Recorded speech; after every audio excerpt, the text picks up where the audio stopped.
Hello and welcome to A Slice of Pie.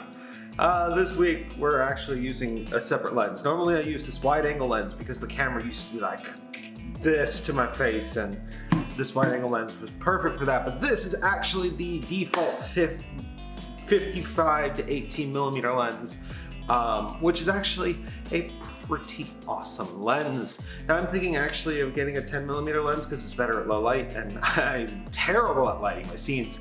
But right now, I think it looks pretty good. We also got some RGB funk going on over there just for shits and giggles. Granted, if you play this at 200 speed, that may look really trippy.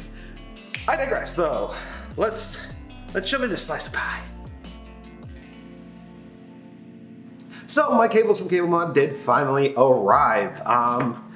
Now I'm just waiting on something else. I actually ordered something custom for that PC that I will reveal in the video about it, because there has been a long process of getting that case modded and doing stuff, and essentially I'm going to be applying a band-aid over top the entire thing. But I digress. It is going to look pretty sick when it's done. I just gotta wait for stuff to arrive. Not to mention, speaking of RGB, I'm actually having an issue with Aura at the moment. In its own maybe like mini video, I'm going to try to fix it. But I keep having issues with Aura, so I'm going to try to update the BIOS and see if that works. I mean, I don't know.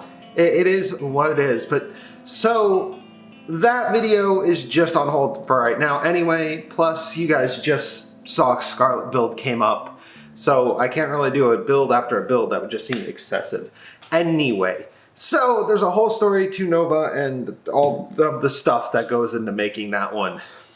But still, that build is almost complete. Know that. It is close. I am almost 100% happy with it.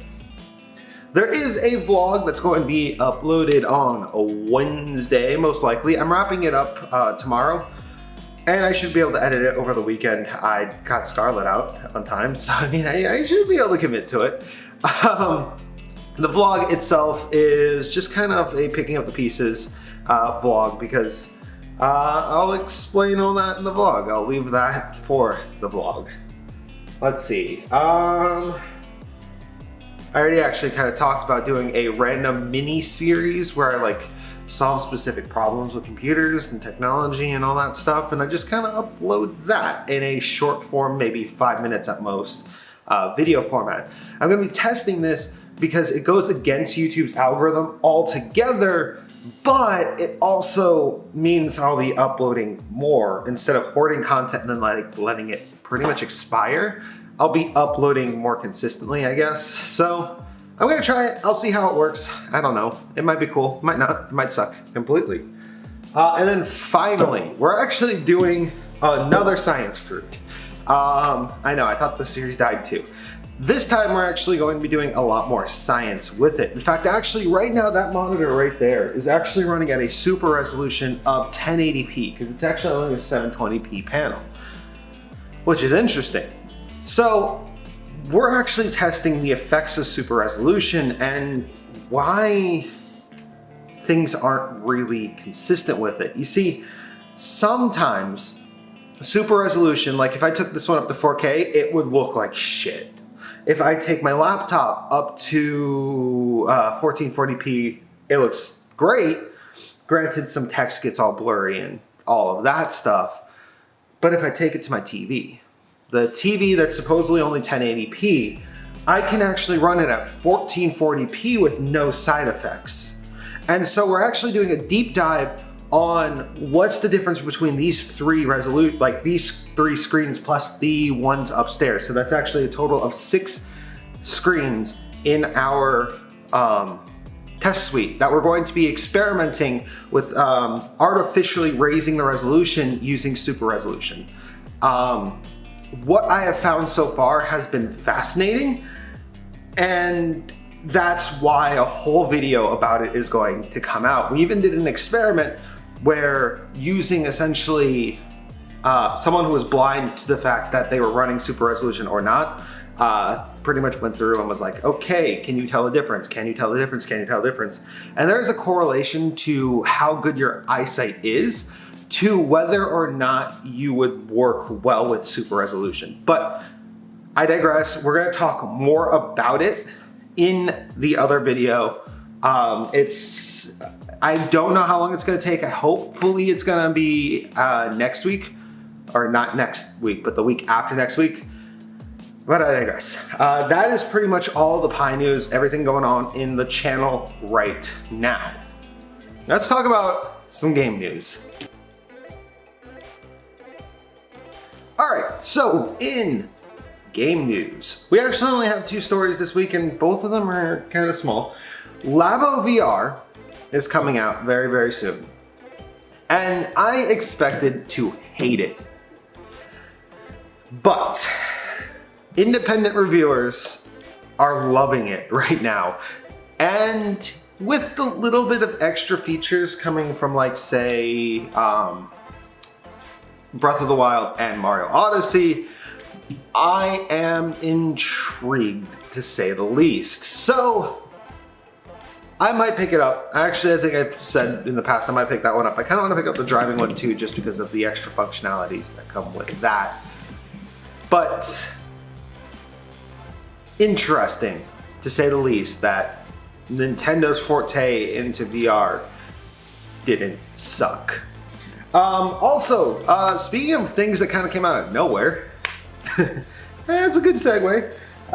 Reign, Game of Thrones edition. Now, Reign was a weird kind of like simplistic style, I want to say RPG, but not really, like traditional RPG, where you make decisions based off of a left or a right option.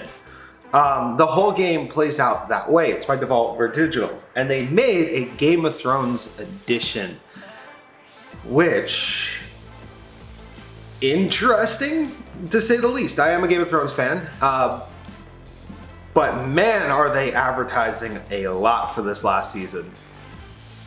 All right, I'm just gonna interject right here. I actually forgot a story. It's a story that I myself am breaking, which is why I completely forgot about it. Borderlands! Yeah, we talked about Borderlands 3 coming out, but Borderlands 1 actually got a re-release on PC recently, and if you own the collector's edition, you actually got it for free. And if you play it, well, turns out they did a lot more than just a 4K texture pack on top of everything. They actually remade it in the more recent version of Unreal, so it no longer runs like shit.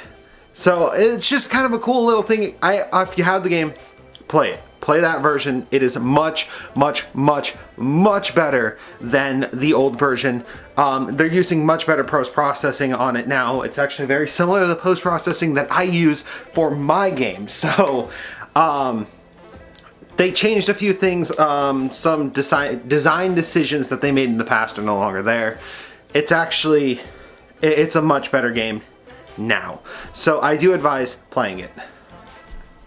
All right, and with that, that is actually all of our game news. Let's move on to tech news, because I like my tech news. And we actually have a couple of things. All right, tech news, tech news, tech news, tech news. Tech news. Intel Optain was an interesting experience for anyone who actually tried to use it. It essentially was a dedicated caching SSD with a very, very expensive memory type. Now, it worked and it did speed things up, but there were a lot of restrictions based off of what SSDs you can partner and what systems you can put Optain into.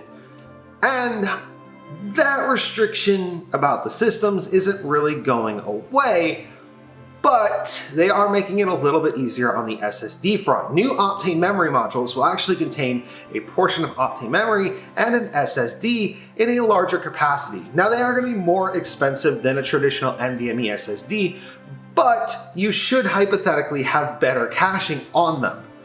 That being said, the compatibility issues still make something like a Samsung Evo a much better option for a general builder. So, could be cool, Could suck. It's Intel. You never know. All right, now some serious news, people. Seriousness. If you're using a Corsair H100i and it is white, Platinum Edition, check your serial number, please. Corsair has issued a recall on that AIO. It is leaking. It will be leaking green fluid. So please check your parts. Make sure that you're not actually using it. It is relatively new, so there's a good chance that you're not using it, and it is white, which means it's got a much smaller demographic, and it is a very small margin of people who are affected. But if you're a PC builder, like myself, I always feared an AIO would leak. I honestly am surprised that I got into high-end liquid cooling. Check your parts. Also, if you have a Razer Blade 18 2019 Stealth or regular edition, you may want to reach out to Razer really quickly.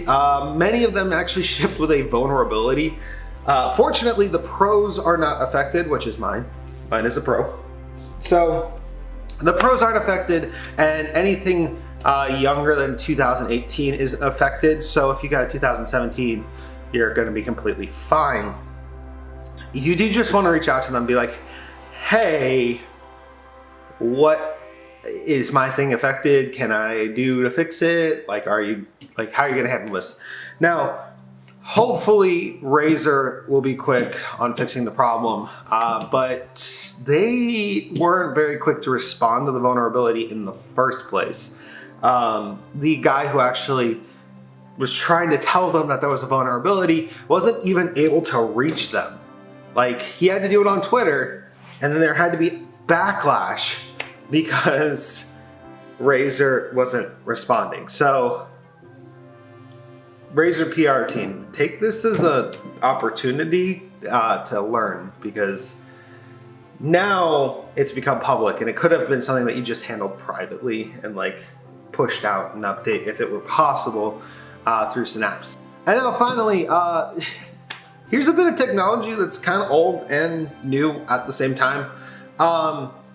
NVIDIA is experimenting with putting multiple GPUs with like an interconnect to run them through one bus.